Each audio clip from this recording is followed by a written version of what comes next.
नमस्कार छोट्या मित्रांनो, स्वागत आहे तुम्हा सगळ्यांचं बाल संस्कार कथामध्ये.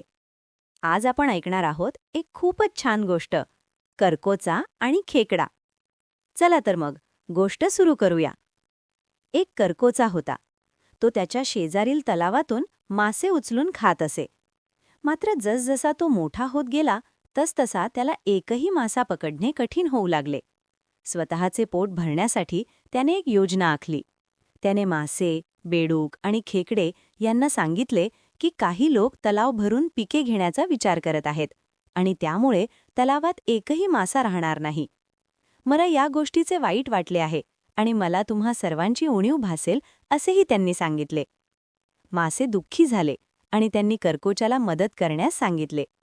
करकोचाने त्या सर्वांना एका मोठ्या तलावात नेण्याचे वचन दिले. परंतु तो त्यांना म्हणाला, मी म्हातारा झालो असल्याने मी तुमच्यापैकी फक्त काहींनाचा एका वेळी नेऊ शकतो.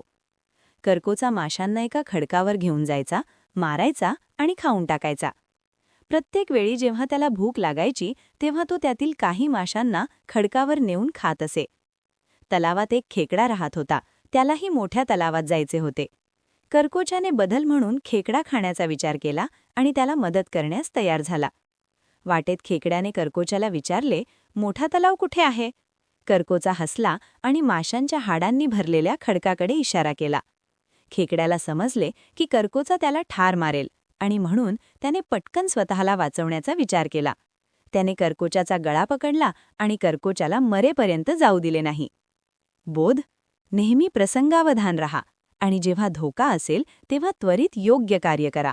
तुम्हाला गोष्ट आवडली असेल तर लाईक करा, शेअर करा आणि बालसंस्कार कथाला सबस्क्राईब करा. पुन्हा भेटूया एका नवीन गोष्टीसोबत.